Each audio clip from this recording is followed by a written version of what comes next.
Oriente Médio em Revista. Um panorama do noticiário sobre o que acontece nos países da região. Apresentação de Júlia Caldas e André Lobão. Comentários de Bruno Lima Rocha. Ao vivo no canal do jornal O Coletivo no YouTube.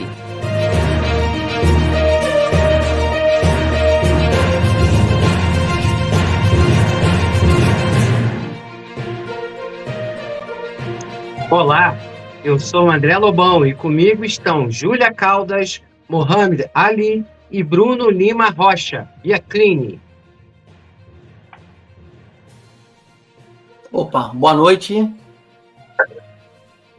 Olá, boa noite a todos. Olá, no programa de hoje vamos acompanhar os últimos acontecimentos sobre a guerra de Israel contra o povo palestino. Também vamos conversar com Abed Rahman, veterano da luta palestina. Mas antes, a gente vai para o nosso editorial.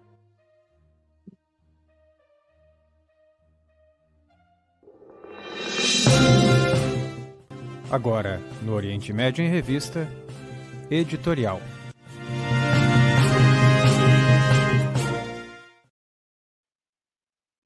O Holocausto Árabe-Palestino.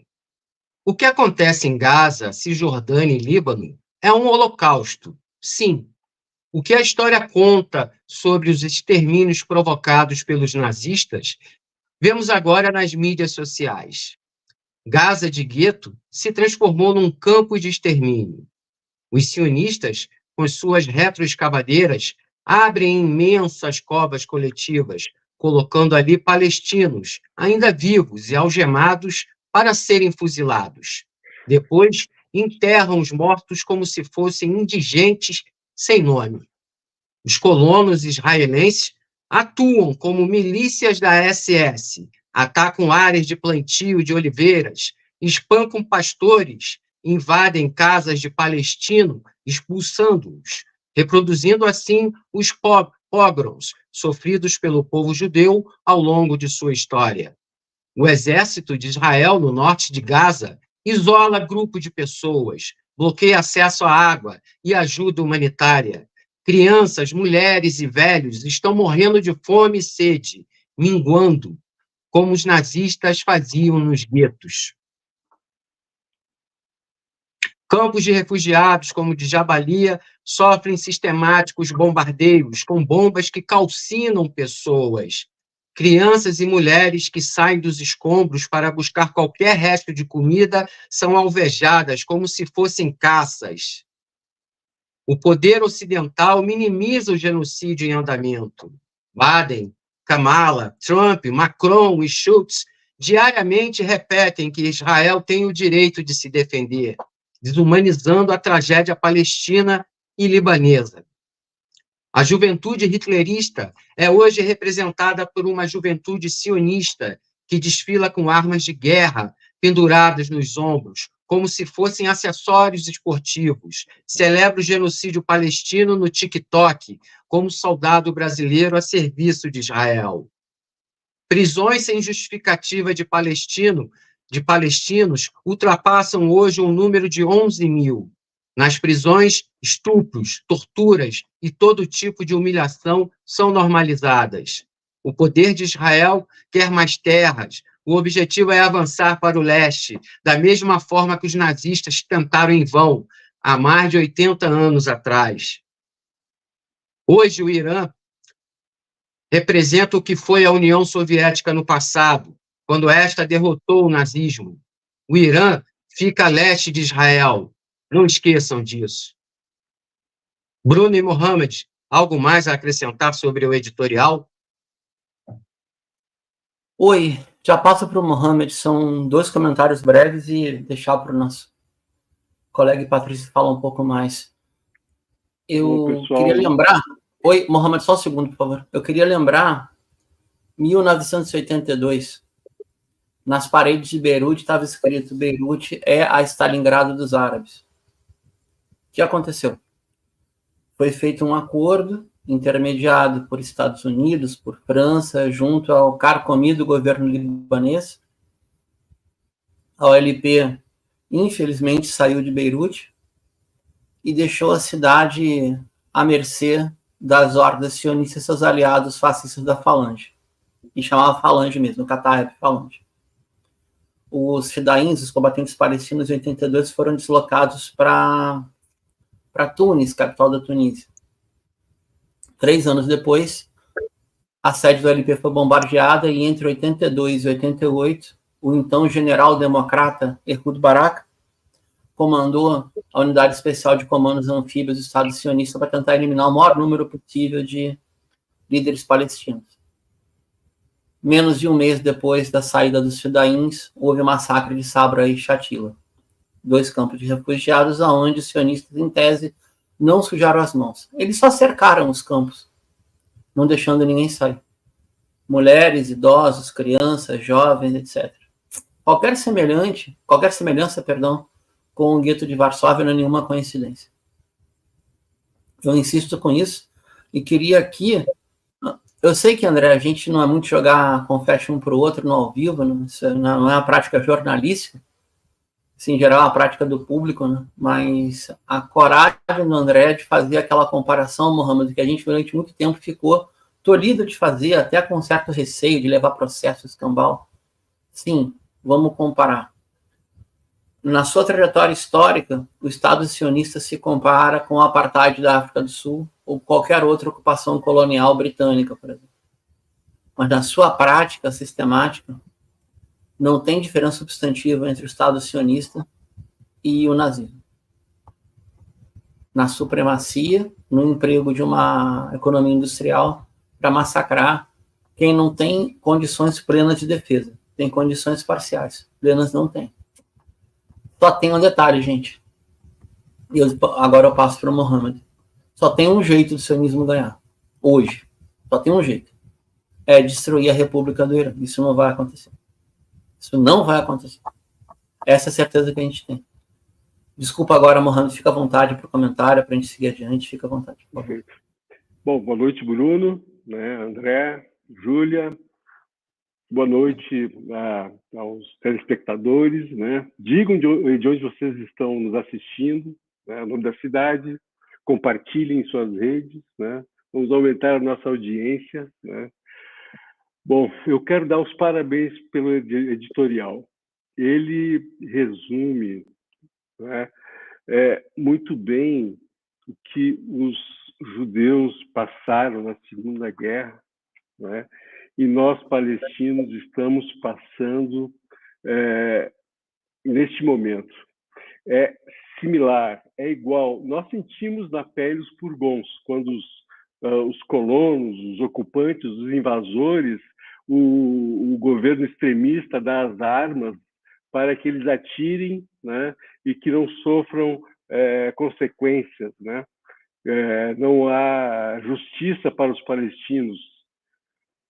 Quando estamos em um gueto, né, que não pode sair, entrar, nada, sem ser vigiado, sem ser molestado, né? E essas coisas, elas nos tocam. A fome bate no povo palestino, né? A liberdade, se clama por liberdade, por direitos civis, por justiça social. Os nazistas fizeram muito mal para os judeus. O sionismo está nos matando. E eu convoco a toda a audiência, que diga, né, Israel, pare com isso, cessar fogo já. Vamos parar com essa atrocidade, vamos parar com esse genocídio. Precisamos de paz, as crianças precisam de paz. O povo palestino precisa de paz. Inclusive, o judeu precisa de paz, porque ele vai levar toda essa carga para o resto da vida. Infelizmente, mais uma vez, e sem culpa. A culpa é o sionismo, assim como a culpa foi o nazismo. Vamos retomando então, gente. Obrigado, Mohamed. Passar para o André e para a Júlia. Aquele pedido, né? Gente, eu sei que parece meio chato, mas vamos lá. Isso aqui é um programa ao vivo, a gente tem um esforço de produção que é razoável. Para ele voltar a ser aquele programa na íntegra, a gente precisa realmente de um esforço um pouquinho maior de produção e de apoio. Então, leia, compartilhe, divulgue.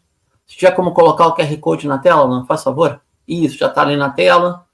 E também, isso, está bem acima aqui do Mohammed, em cima isso, para quem está olhando de frente, né?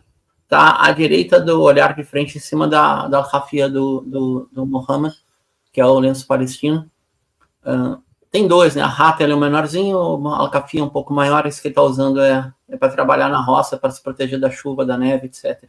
Isto não é aquilo que a mídia ocidental fala. Isso é um lenço de camponês, felar. A maioria da população palestina tem origem na roça, nos campos. E não era um deserto, coisa nenhuma. A produção agrícola da Palestina era gigantesca, inclusive com seus recursos hídricos.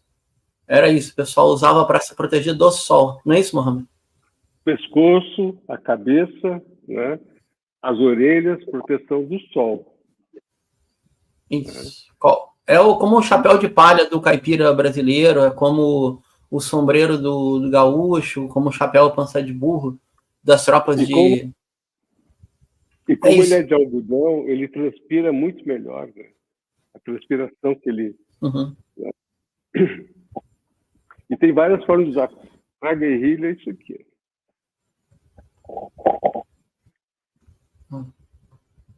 É que aí tem um código, né, gente? Quando tampa o rosto, tá disposto a ser um fidaí, né? Ele se sacrifica. Então a gente pede também para, sempre que o pessoal usar, respeitar esse limite, já que no Brasil a gente está fazendo a luta pública, a luta no campo da sociedade civil, mas nem por isso a gente se isenta de reverenciar nossos mártires, né? Também chamar aqui para o Pix, né? Sindasp, tá passando aqui na tela embaixo, sindasp@gmail.com.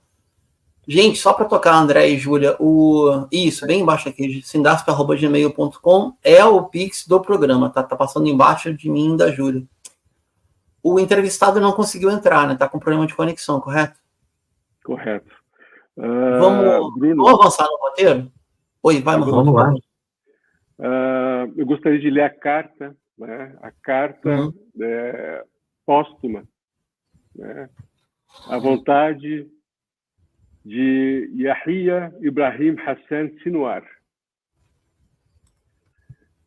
Eu sou Yahya, filho de refugiado que transformou o exílio de um lar temporário em um sonho de batalha eterna. Enquanto escrevo essas palavras, lembro cada momento que passei na minha vida. Desde minha infância nos becos, aos longos anos de prisão. E cada gota de sangue derramada no solo desta terra.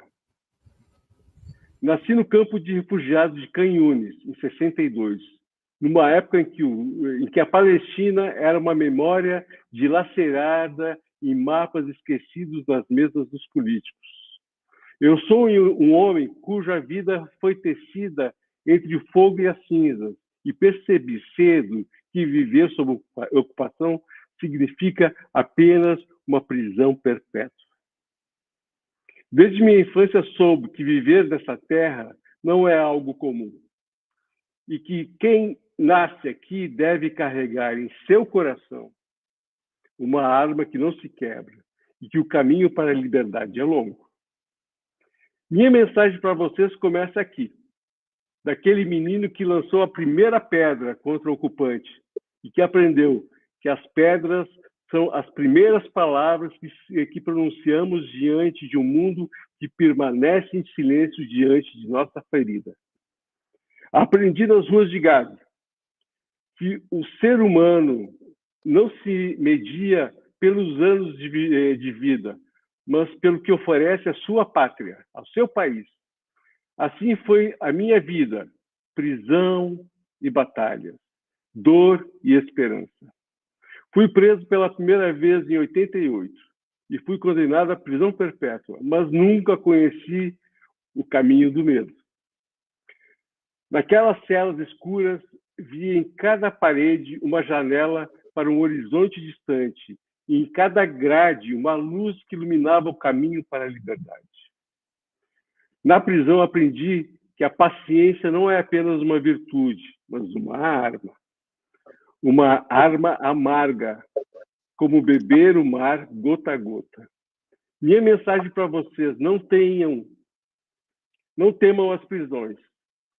Elas são apenas uma parte do nosso longo caminho rumo à liberdade. A prisão me ensinou que a liberdade não é apenas um direito roubado, mas uma ideia que nasce da dor e é refinada pela paciência. Quando saí na troca de prisioneiros de Wafa al-Haras, em 2011, não saí como antes, saí mais fortalecido e com uma fé maior do que fazemos. Não é apenas uma luta passageira, mas é o nosso destino, que carregamos até a última gota de nosso sangue. Minha mensagem é que continuem apegos às armas e à dignidade que não se negocia e ao sonho que nunca morre. O inimigo quer que abandonemos a resistência, que transformamos nossa causa em uma negociação interminável. Mas eu lhes digo, não negociem o que é de direito de vocês. Eles temem sua resistência, mais do que temem suas armas. A resistência não é apenas uma arma que carregamos, mas é o nosso amor pela Palestina. Em cada respiração que tomamos, é nossa vontade de continuar, apesar dos bloqueios e das agressões. Minha mensagem é que permaneçam leais ao sangue dos mártires, aqueles que partiram e nos deixaram, este caminho cheio de espinhos. Eles pavimentaram o caminho da liberdade com seu sangue. Então, não desperdicem esse sacrifício em cálculos políticos e truques diplomáticos. Estamos aqui para continuar o que os primeiros começaram e não nos desviaremos deste caminho, não importa o custo. Gaza foi e continuará sendo a capital da resistência, o coração da Palestina, e que não para de bater, mesmo quando o mundo parece se fechar para nós. Quando assumi a liderança do Hamas em 2017, não foi apenas uma transição de poder, mas uma continuação de uma resistência que começou com pedras e continuará com armas. Eu sentia a cada dia a dor do meu povo, sob o cerco, a cada dia, e sabia que cada passo que damos em direção à liberdade vem com um preço. Mas eu lhes digo, o preço da rendição é muito maior. Por isso, segurem-se à terra como as raízes se seguram ao solo, pois nenhum vento pode arrancar um povo que decidiu viver. Da batalha do dilúvio de Al-Aqsa, eu não era o líder de um grupo ou movimento, mas a voz de cada palestino que sonha com a libertação. Minha fé me guiou para acreditar que a resistência não é apenas uma opção, mas uma obrigação.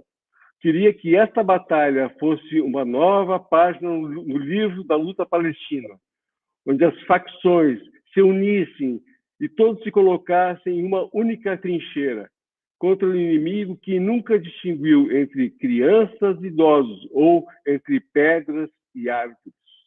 O dilúvio de Al-Aqsa foi uma batalha de espíritos antes de corpos e de vontade antes de armas.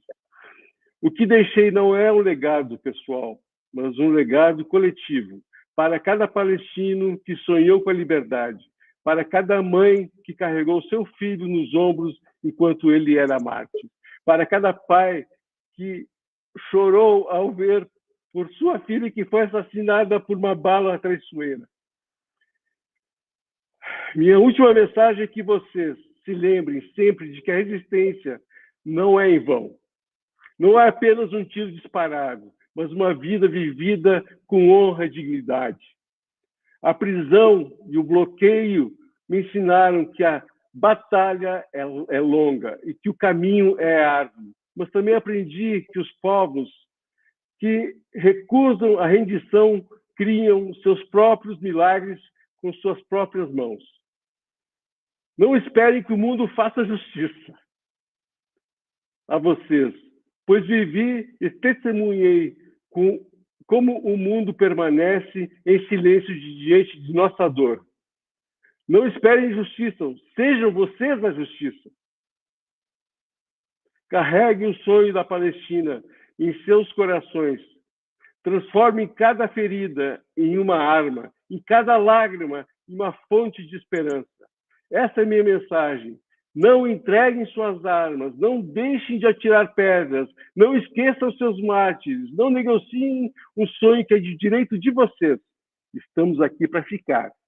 Em nossas terras, em nossos corações e no futuro de nossos filhos.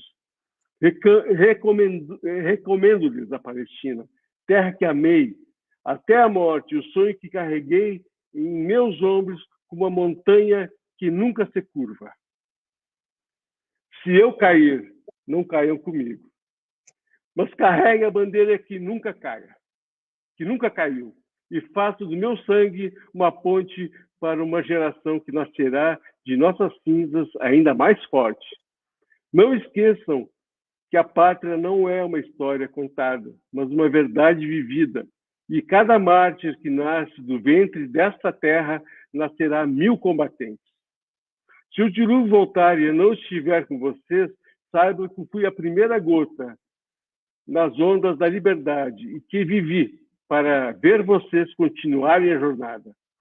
Seja um espinho em sua garganta, um dilúvio que não conhece o recuo, e não descansem até que o mundo reconheça que somos os donos de direito e que não somos apenas números nos boletins de notícias. Hayya Ibrahim Hassan Sinwar, Gaza, Palestina, 2024. Caramba. Gente, a palavra está aberta, tá? Passar para o André, para a Júlia, depois eu comento alguns aspectos, pode ser? É uma carta testamento, né, Bruno? É um costume, porque quem entra para... Quem vira Fedaí é aquele que sacrifica, né? Seja de força laica, como, por exemplo, a Fatah, a Frente Democrática, a Frente Popular, seja de força confessional, como o Hamas, a Jihad Islâmica, sabe que a única certeza é o martírio. Em algum momento isso vai acontecer. Então, deixa preparado. Claro que, na figura do Yahya Sinwar, ele deixou esta carta quando assumiu a liderança, né? É a liderança concentrada político-militar. Ele assumiu a liderança unificada em Gaza, do território de combate, depois que Ismail Haniyeh foi assassinado em Teherã, num ato terrorista do Estado sionista, apoiado pelo satélite dos Estados Unidos, que foi acionado, o explosivo foi acionado via satélite, e a decisão do Hamas, de longe, eu posso afirmar com muita modéstia que foi correta, de deixar a liderança no campo de batalha. Mas foi isso, foi uma carta testamento no sentido de uma mensagem final como mártir. Isso é bem comum. Bom, um sionista aí elogiou meu nariz. Obrigado, hein? Vamos lá, Júlia. Vamos lá, gente. Seguindo aqui, difícil, depois da leitura dessa carta, é emocionante, Mohamed. Até mais tarde, né, daqui a pouco, na outra parte do programa, a gente volta a comentar a carta. Mas a notícia agora é: míssil israelense destrói prédio residencial em Beirute. Isso aconteceu hoje e tomou conta das redes sociais na tarde dessa terça-feira. O desabamento desse prédio residencial. A notícia que a gente vai compartilhar agora é do G1.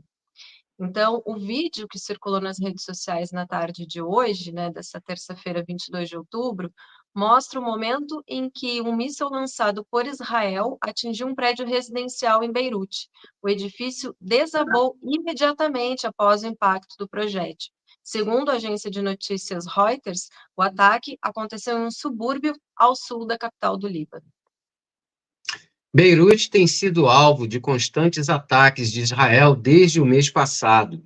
Nesta última segunda-feira, 21 de outubro, pelo menos 18 pessoas foram mortas, incluindo 4 crianças, e 60 ficaram feridas em um bombardeio perto do principal hospital do governo na cidade, de acordo com o Ministério da Saúde do Líbano.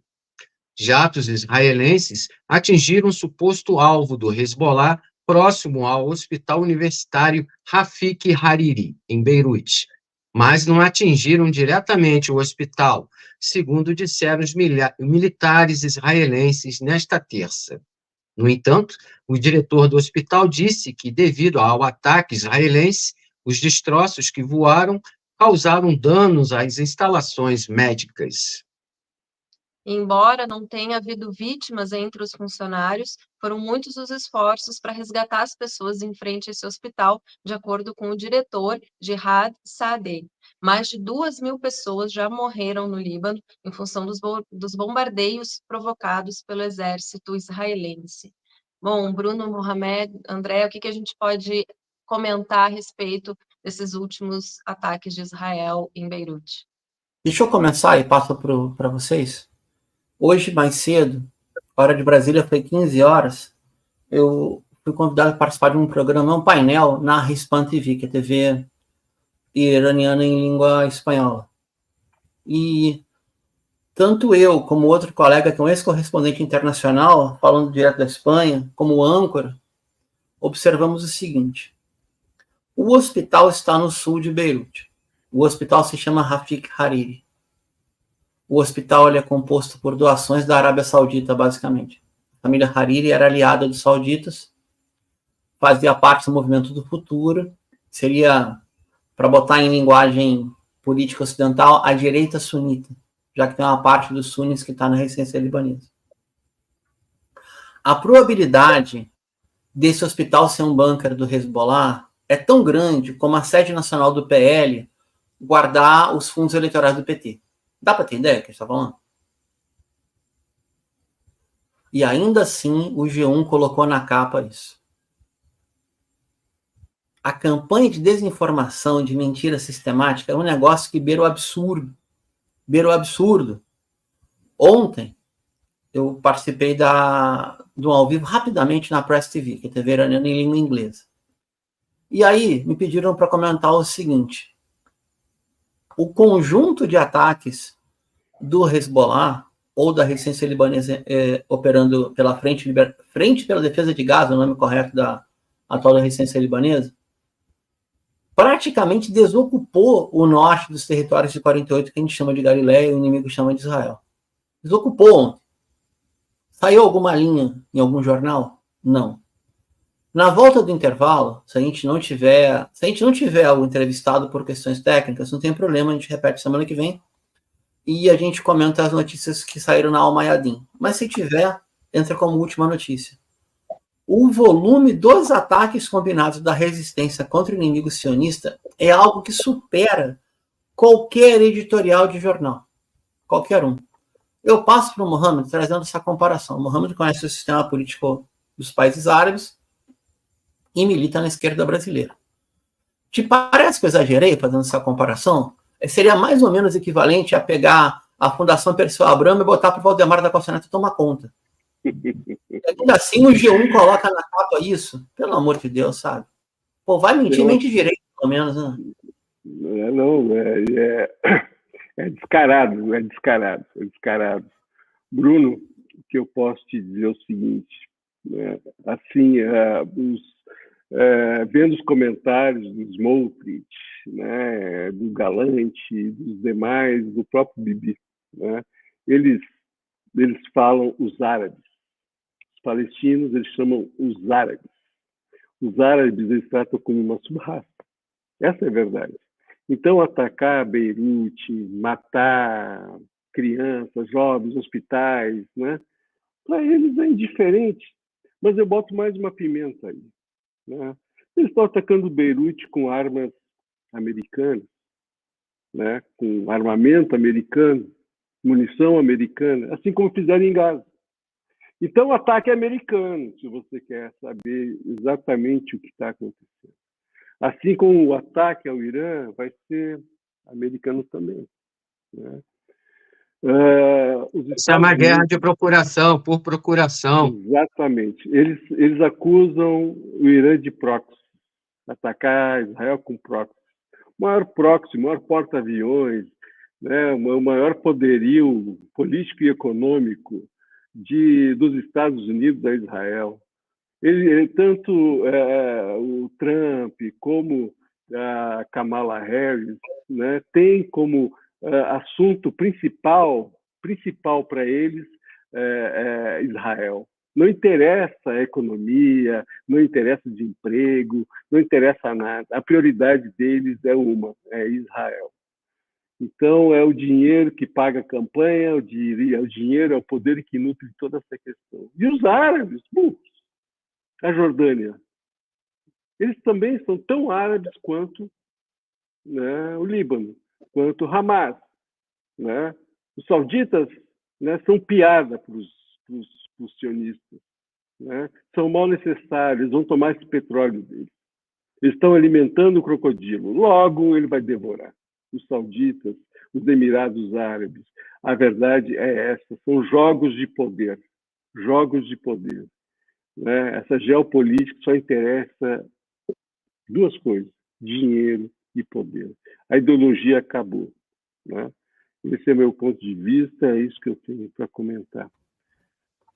E aí, gente, tem mais uma coisa que eu gostaria de falar sobre o Sinuar, né? Nosso herói, né, da batalha. Israel, quando disparou o canhão e explodiu onde ele estava, espalhou as fotos dele em todas as paredes palestinas, em todas as paredes árabes.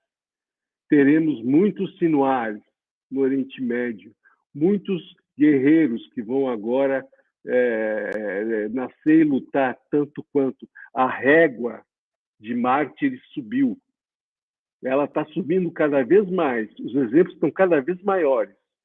E o inimigo, né, o sionista, vai pagar muito caro por isso. Obrigada, Mohamed. A gente vai daqui a pouco para um intervalo, mas antes lembrando a quem nos assiste de curtir essa transmissão, de compartilhar também nas suas redes sociais, também de dizer de onde vocês nos assistem, podem também enviar perguntas e comentários que a gente está aí acompanhando o chat, e lembrando também do nosso Pix, né, para o sindasp@gmail.com, colaboração de qualquer valor, esse é o e-mail do sindicato que nos apoia, e tem também o QR Code que aparece aí na tela, num cantinho, volta e meia ao longo da transmissão. Então, contribuam para que a gente possa seguir com o programa, para que a gente possa aumentar o nosso alcance, e logo seremos milhões, como aparece aqui embaixo. Agora sim, a gente vai para um rápido intervalo, o QR Code está ali no cantinho do Mohamed, e daqui a pouco a gente volta.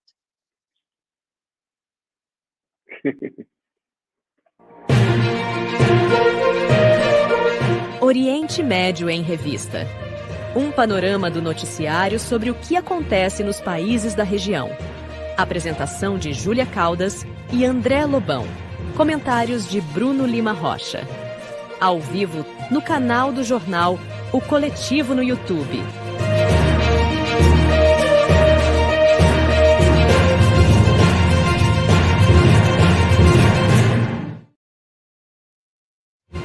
Volta com o Oriente Médio em Revista, e agora a gente vai conversar com o convidado de hoje, Abed Rahman, que é veterano da luta palestina. Ele acompanhou de perto a Revolução Social na Jordânia e viveu em campos de refugiados e agora está no Brasil já há algumas décadas. Então, boa noite, seja bem-vindo, Abed, e obrigada por estar com a gente hoje. Boa noite. Eu tenho som, está tudo certo? Tudo certo. Te ouvimos e te vemos. É um prazer estar com você. É um prazer estar com vocês. Vamos começar a entrevista, gente? Abdel, bem-vindo. Só para a gente poder fazer a entrevista aqui, que vai durar bastante, fica bem tranquilo. Vamos ter tempo de sobra. Por favor, vai. Abdel, eu vou iniciar então a nossa entrevista. A gente queria evocar as tuas memórias, né? Se puder compartilhar um pouco com a gente. O que o senhor lembra dos campos de refugiados e quais seriam as suas memórias mais presentes desse período? Eu vivi a segunda etapa dos refugiados. Os primeiros refugiados são de 48. Na ocasião, da fundação da colônia de Israel, sobre o que deveria ser 54% pela resolução 181 da Palestina. A segunda etapa foi em 67. Eu morava na Cisjordânia, essa segunda parte da Cisjordânia foi ocupada, então, na Guerra de 67, juntamente com o deserto do Sinai e as colinas de Golã. E a gente passou do dia para a noite se convertendo em refugiado. Mesmo eu não vivi em barracas em si mesmo, porque nós estávamos em 7 pessoas, eu, minha mãe, meus irmãos, mas a gente dependia, então, da ajuda da UNRWA, United Nations for Relief and Work Agency. Davam tipo cesta básica semanal para o mantimento de toda a família. Abdel, pode, por favor, falar para a gente sobre a Revolução Social na Jordânia, que por pouco a esquerda palestina não saiu vitoriosa. Esse talvez seja o período mais delicado da história da OLP. Por que os Fedayeen não venceram as tropas monárquicas de Jordânia? Realmente, o surgimento da Revolução Contemporânea, a OLP, aconteceu depois de 67, de forma visível e de forma bastante atuante, apesar do surgimento do Al-Fatah antes de 67, em 65. Mas o surgimento oficial aconteceu depois de 67, que o Estado de Israel, ao ocupar a Cisjordânia e ocupar todo o deserto do Sinai e fechar o canal do Suez, ocupar as colinas de Golã, não tinha condições de patrulhar todas essas fronteiras e administrar todas essas conquistas. Por isso surgiu a OLP e todas as suas organizações naquele tempo. As mais destacadas são Al-Fatah, da direita palestina, e a Frente Popular para a Libertação da Palestina, que é a esquerda palestina na época. Na época, facilmente nós lembramos, não existiam as organizações que hoje temos, que estão na vanguarda. O Hamas e a Jihad Islâmica não existiam em absoluto. Nem tinha nem projeto delas existir. Então, o trabalho da guerrilha, da Guerra de Libertação Nacional, que iniciou nessa época, de 67 até 70, na Jordânia, agora propriamente na Jordânia, e não mais na Cisjordânia, onde com os imigrantes, com os palestinos que brevemente moravam lá, que hoje em dia são mais de 4 milhões de palestinos que estão na Jordânia.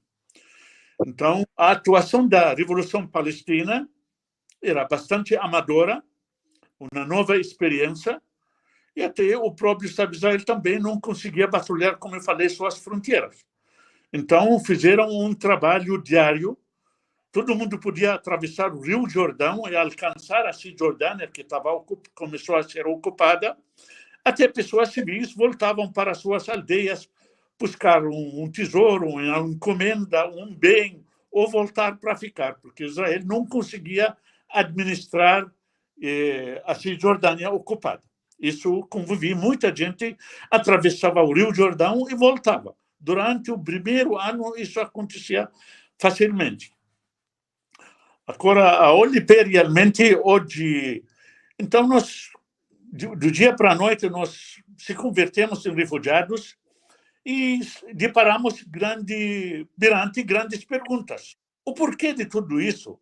Perder a sua pátria, a sua casa, seus pertences, seus familiares. Uns ficavam lá dentro, uns fugiram e não achavam uns aos outros. E começou, então... Mas todo mundo estava muito esperançoso. Todas as famílias estavam com as chaves das casas, esperançosos de logo vão voltar. E só aterrissar a poeira da guerra que as pessoas vão voltar. Mas a coisa ficou se prolongando E a guerrilha começou a trabalhar. A OLP é uma frente nacional única que engloba todas as organizações naquele tempo, que eram em torno de 8, mas as mais importantes que eu acabei de falar são Al-Fatah e a Frente Popular de Esquerda. Oi, Abdel, uma pergunta, que na real eu vou fazer duas. Vou repetir a anterior e eu vou fazer uma próxima. Você, mesmo que não tivesse memória, você tem uma interpretação? Porque que... Eu vou fazer duas perguntas, vou fazer a primeira agora. Na sua opinião, na sua análise, uma pessoa bem estudiosa, dá para ver até pela literatura que tem na tua casa aí agora. Por que a OLP, ou quais fatores não levaram à vitória da luta palestina dentro da Jordânia, no que resultou no Setembro Negro?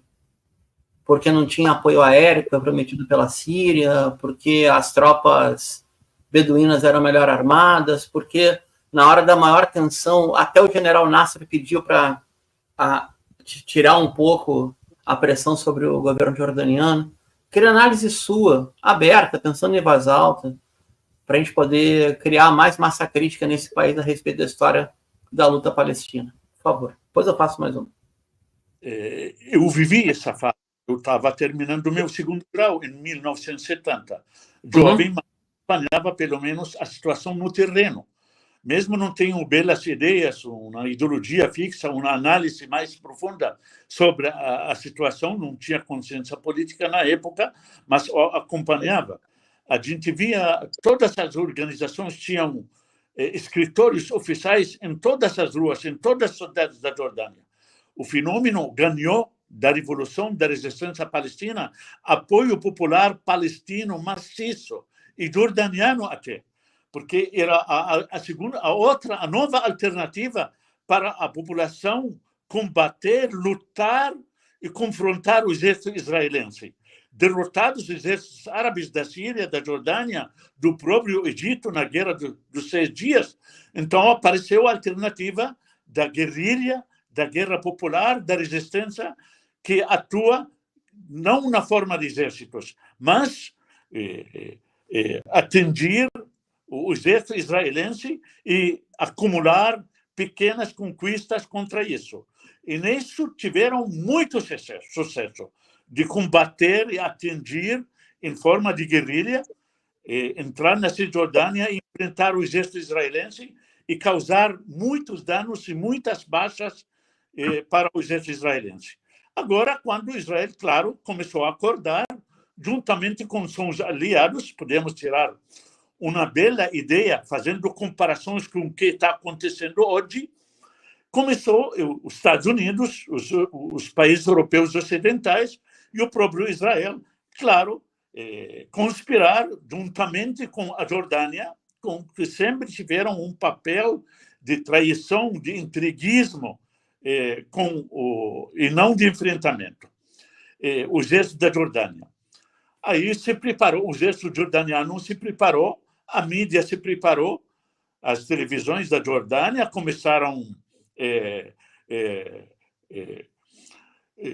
travar uma literatura contrária à Revolução Palestina, acusando-a de querer derrubar o governo, de serem extremistas, de serem maus elementos que querem fazer golpe de Estado e querem estragar, então, a paz civil no país. De outro lado, a direita palestina, com a liderança do Arafat, não estava nem um pouco preparada para enfrentar o exército da Jordânia. Agora, apoiado, financiado, armado, com munições, tanques e tudo, para enfrentar uma guerrilha amadora, uma guerrilha que surgiu à toa, não tinha grandes experiências, não tinha grandes doutrinas, eram todos realmente amadores, sem nenhuma experiência, e o exército jordaniano travou então uma guerra chamado Setembro Negro, começou em setembro de 1970, se prolongou até julho de 1971, quando terminou definitivamente a presença militar até política, aí dominou o silêncio absoluto. Ninguém poderia falar mais em revolução, em guerra de libertação na Palestina, em lutar. Esse fenômeno, o exército jordaniano, e claro, prendeu, perseguiu, reprimiu, encarcerou, e a maioria, em torno, eu imagino, de 20 mil elementos da guerrilha palestina, lá deixaram a Jordânia, foram para a Síria, e da Síria começaram a nova fase, a fase do Líbano, que durou de 70 até 82. Era o que eu ia te perguntar. Você viveu no Líbano nesse período? Tem recordações da Guerra Civil Libanesa, das operações contra o exército sionista a partir do Líbano? E aí a pergunta direta, você estava em Beirute em 82? Eu não estava. Em 1970, eu fui para a Itália, fui para a Europa continuar meus estudos universitários. De 70 a 75, vivi na Itália, de 75 para cá, eu vim para o Brasil. Mas desde 70 até 75, universitário, sem identidade, perdi a minha pátria, a minha casa, meu povo, a metade deles se converteu em refugiados. Eu tinha grandes questionamentos na minha frente, como todo o povo palestino. E como universitário, um setor social muito evoluído, muito exigente, acompanha os movimentos, faz as revoluções. Então, a gente começou realmente a ler bastante sobre as outras experiências revolucionárias no mundo e acompanhar o que estava acontecendo. Eu me desloquei, então, da Itália em 2 oportunidades para visitar, nas férias, o Líbano. O Líbano, depois, então, de 70 até 82, era a meca das revoluções do mundo. Esquerdas, revolucionários do mundo inteiro visitavam o Líbano, onde se instalou a OLP e todas as organizações de guerrilha, que são em torno de 8, mas, como eu falei, continuam. A maior, Al-Fatah e a Frente Popular, e surgiu a Frente Popular Democrático e tal coisa, na nova fase no Líbano. A Síria não permitiu usar a sua fronteira, as colinas de Golan, para combater o exército israelense. Preferiu deixar, mas dar treinamento, dar ajuda econômica, militar, através da Jordânia, através da Síria, todo o armamento e a ajuda que vem do mundo inteiro. Naquele tempo, a gente sabe que tinha a União Soviética, os países do leste europeu, os países socialistas, que davam apoio total para os palestinos, nessa fase do Líbano. Abed, Isso. eu de te fazer uma pergunta, Abed. Gostaria de falar sobre a Intifada, né? A primeira Intifada, que foi um movimento, né, popular, um levante, né, que nos orgulha demais, né? E que lavou a alma do planeta, com os árabes do planeta todo. Quais são os ensinamentos daquela primeira grande revolta popular contra o invasor, contra o colonialismo sionista? Se nós retornar mais um pouco, um minuto para o Líbano, a fase de até 82, o que aconteceu em 82? A invasão do Líbano. O ministro do Exército, o famoso Sharon, manda suas tropas, centenas de tanques, dezenas de milhares de soldados para invadir o Líbano, e algo parecido com o que está acontecendo hoje, para expulsar e terminar com a presença militar da OLP no Líbano. O que acabou acontecendo em 82, com a ajuda interna também, como está acontecendo, quem acompanha detalhadamente a situação de hoje no Líbano. Nós temos partidos e forças locais muito rivais ao Hezbollah e à resistência palestina no Líbano. Então, naquele tempo, aí, Beirute ficou cercada, o exército israelense avançou em 2 dias, atravessou todo o sul de Líbano, chegou a cercar Beirute. Por 80 dias ficou cercada A OLP lutando sozinha, o exército sírio que tentou ajudar foi atacado pela aviação israelense.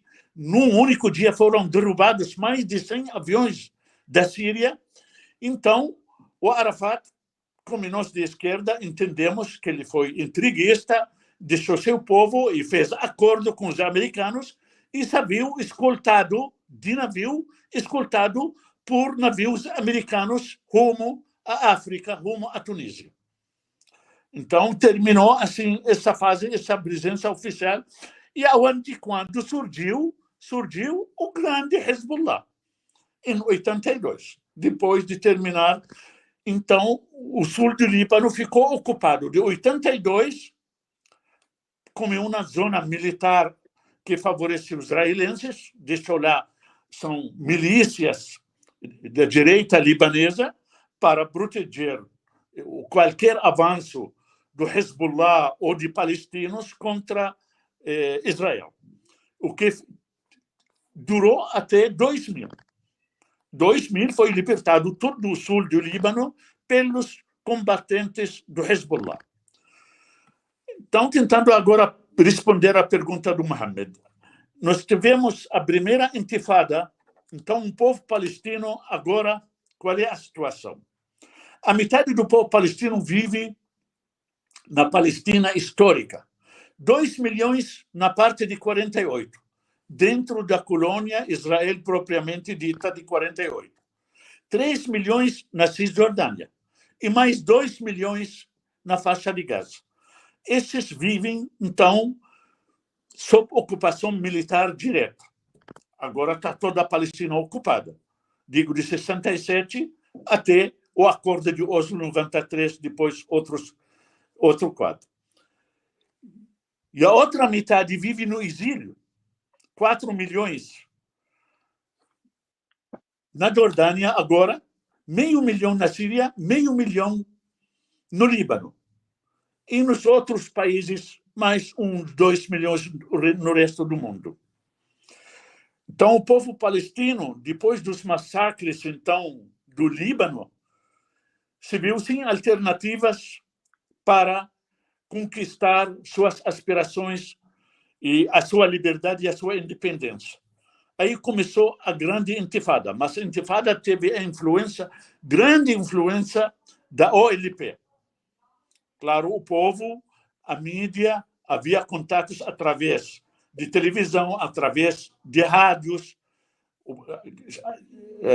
A OLP conseguia se comunicar. E através de enviados, porque sempre houve essa circulação entre a Jordânia e a Cisjordânia. Aí começou a nova intifada, chamada Intifada das Pedras.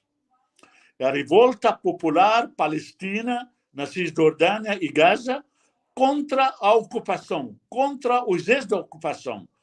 Nossa juventude, nossos adolescentes, nossas crianças começaram literalmente em todas as aldeias, em todas as cidades, a jogar pedras, a apedrejar os soldados israelenses, humilhando a eles, dizendo a eles que aqui não é a terra de vocês, aqui vocês não são bem-vindos, essa terra é nossa. Isso criou realmente um grande constrangimento para o exército israelense. Um soldado israelense armado com grandes metralhadoras e uma criança de 12, 14, 16 anos armada com 2 ou 3 pedras e avançando sem medo, porque ele sabe estar defendendo a sua casa, a sua pátria, a sua aldeia, o seu futuro, a sua identidade palestina. Então, realmente, isso incomodou muito aos israelenses. E nunca houve, na primeira intifada de 87 até 93, 6 anos de intifada das pedras, que humilhou o exército israelense. A intifada só parou com as negociações do Acordo de Oslo. Era uma moeda de troca que a liderança da OLP usou na mesa das negociações para chegar ao famoso Acordo de Oslo, que o Arafat, pessoalmente, mais tarde, em 93, houve o Acordo de Oslo. Perto de 2000, reconheceu oficialmente que ele caiu numa grande armadilha. Ele foi enganado. Israel não cumpriu nada, Israel não quer dar Estado palestino coisa nenhuma, não vai dar soberania, e, ao contrário, está aniquilando com a presença palestina e está implantando colônias, construindo muros e prendendo palestinos e submetendo a autoridade palestina a exigências traidoras para cuidar dos colonos palestinos, dos assentamentos e tudo mais. Então, a grande debate terminou em 93 com o Acordo de Oslo, Mohamed. Abdel, obrigado. A gente agradece o nosso... Oi, isso, a gente agradece o nosso entrevistado, a gente está quase estourando o programa, só tem 5 minutos. A gente agradece a presença. Júlia, você pode... Vamos puxar só últimas notícias, por favor? Obrigado, Abdel. O Alan vai colocar o link do ar. Tá bem? Tudo bem. Obrigada, Abdel, Alan, por participar. Isso. Pode ficar com a gente, por favor, em tela comentando, tá? Ó, primeiro link, eu só vou ler, vocês têm com o microfone aberto, fiquem à vontade, só vamos cuidar o horário. André, Mohamed, Júlia e Abdel. Vamos lá, as mentiras da mídia ocidental. As últimas 24 horas, tá? O AV é drone, tá bom? O Hezbollah derrubou 4 drones em uma semana e destruiu 5 tanques em um dia. A gente viu o Jornal Nacional? Não. Não vimos. É um negócio absurdo, assim. Não tem um blindado no Hezbollah. Alguns Todo milhões blindado. de dólares explodidos e a gente não vê nada, né? Não vê nada. Tem mais aí, Alan? Tem mais aí? Ou só tem o primeiro? Só tiver o primeiro, tudo bem. A gente fica aqui para se despedir. Eu vou ler as notícias então. Vocês fiquem à vontade para comentar. Eu leio 2 aqui. André participa também, Júlia também. Eu vou ler e já me despeço, tá? Vamos lá. Al-Mayadin, 22 de outubro, 16h24, hora europeia.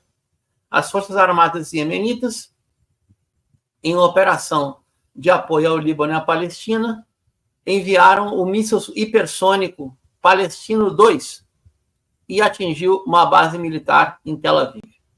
Hoje. Está em tela a notícia, Bruno. Então, hoje, terça-feira. Muito bom. Tem mais. Pode botar a última, por favor? E a gente se despede de todo mundo aqui. Aquela da Síria, Alan, por favor. Pode ir lendo, Bruno, enquanto isso, por favor. Então eu vou lendo. Para quem não sabe, a República Árabe da Síria está ocupada por forças dos Estados Unidos ainda.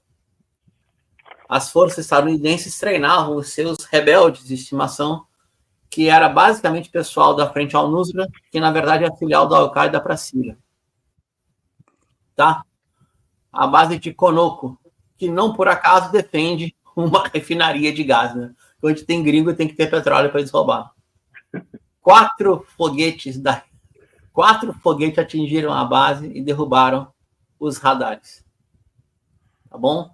A Muito base bom. de gás é de Deir ez-Zor, no leste da Síria. Ai, que vergonha, pessoal da Kurdistão. Ai, curdos, que vergonha. E a base, só por coincidência, tem a presença de blindados soldados dos Estados Unidos e tomou uma chuva de míssil e atingiu a base. Alguém viu isso em algum lugar? Não. Eu já A me derrota despeço. americana não se apresenta. Pois é. Então, ó, resumo do dia. Isso foi hoje, tá? Resumo do dia. 5 tanques israelenses, 4 foguetes contra uma base dos Estados Unidos na Síria, um míssil hipersônico lançado do Iêmen contra Tel Aviv. Ninguém viu isso em lugar nenhum. E, ao mesmo tempo, o G1 fica plantando que o Hospital Rafik Hariri tinha uma base do Hezbollah e o Hospital Al-Suhel tinha outra base do Hezbollah. Aí chegaram uma conta mágica de 500 milhões de dólares. Pô, quem dera que fosse mais, porque só de 7 de outubro para cá A minha última conta estava em 71 bilhões, B de bola, que os gringos mandaram para proteger o Estado sionista. Então, eu queria agradecer profundamente a unidade de inteligência financeira do Eixo da Resistência, que consegue fazer essa transferência de recursos, porque, do contrário, não teria drone, não teria míssil, não teria armamento, não teria alimento, não teria rações, não teria nada. Não teria absolutamente nada. E nem nós aqui fazendo programa, que eu não ia fazer programa para ninguém, porque não ia ter resistência. Deixa a palavra com vocês, boa noite. As mentiras da mídia ocidental me cansam. Fique à vontade, pessoal. Pode fechar o jornal, gente. Conversa à vontade. Tá legal já. Bom, tá aberto posso aí. Me despedir? À vontade, se quiser. O microfone está aberto, tá? Eu vou dar uma notícia também, que aqui estava em nossa pauta, né? Hezbollah reivindica a responsabilidade pelo ataque à residência do Netanyahu. Eu quero dizer a vocês que não só o Hezbollah reivindica, eu reivindico também. Você que é antisionista, né, que é anticarniceiro, que odeia o genocídio, que é contra o genocídio, escreve aí, escreve nos comentários. Eu reivindico o ataque à casa do Bibi. Pode escrever. Escrevam, comentem. Eu reivindico o ataque à casa do Bibi. Né? E outra coisa que eu gostaria de dizer, que é essa imagem que está circulando desde ontem, da criança carregando a sua irmã, é de partir o coração. Né? Nós temos vários heróis palestinos. Nós temos aquela médica que correu de uma tenda a outra, né? Atravessou um tiroteio para atender um ferido. Temos o repórter, né?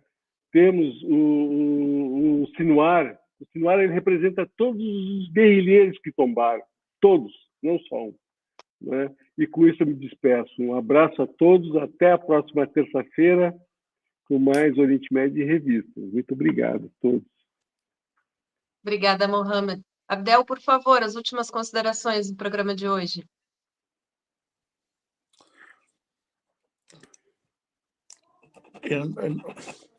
Nós, palestinos, nós adotamos uma guerra de libertação nacional de longa duração. Nós não somos um exército, nós não temos Estado, não temos artilharia, defesa aérea, algo parecido com o exército.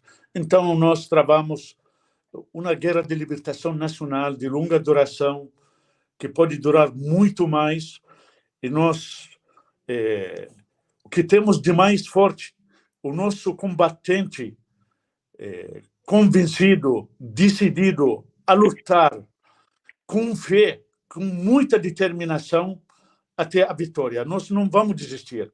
Eles vão desistir muito antes, porque eles são invasores, colonialistas, chegaram para invadir a nossa terra e fundar a colônia de Israel.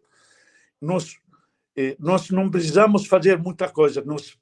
A nossa meta é fundar um Estado palestino do rio até o mar, onde possam viver todos, sem discriminação de raça, cor e religião. Toda a população que hoje vive na Palestina histórica pode continuar vivendo lá.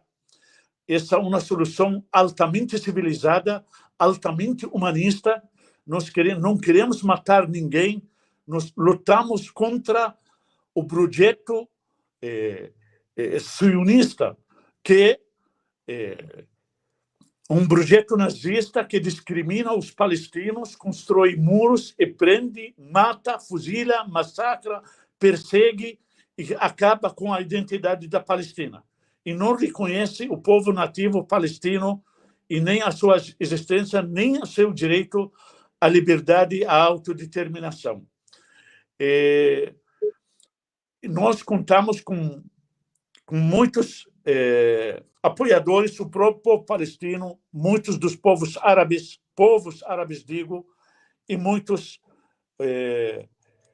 da esquerda internacional, dos humanistas do mundo inteiro, que não aceitam esse massacre, esse genocídio que está em curso contra o nosso povo e a nossa resistência. Muito obrigado, uma boa noite. Boa noite. Obrigada, Daniel. Essa edição do Oriente Médio em Revista fica por aqui. Esperamos vocês no nosso próximo episódio aqui no canal. O programa de hoje contou com a produção técnica e jornalística de Alan Camargo, André Lobão, Bruno Lima Rocha Beaclini, Christopher Dallalana, Juan Carvalho e Júlia Caldas. Também contamos agora com a participação de Mohamed Ali, do Comitê pela Paz na Palestina contra o Apartheid e o Genocídio. Aproveitamos para convidar você que nos assiste a curtir e compartilhar nosso programa em suas redes sociais e também deixar o seu like aqui no vídeo desta transmissão. E quem quiser colaborar com o programa, nosso Pix, Alan, joga aí nosso Pix na tela, a última vez nesta edição. E também é importante dizer que o Oriente Médio em Revista é transmitido de forma simultânea nos seguintes canais: Oriente Médio em Revista, O Coletivo, A Voz Trabalhadora, GGN, Canal da Geopolítica, Brasil de Fato, Rio Grande do Sul, e aos sábados no canal da Revista Fórum.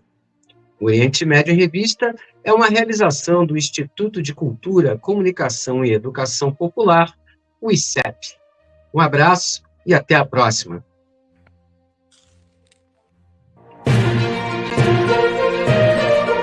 Oriente Médio em Revista. Um panorama do noticiário sobre o que acontece nos países da região. Apresentação de Júlia Caldas e André Lobão. Comentários de Bruno Lima Rocha. Ao vivo no canal do jornal O Coletivo no YouTube.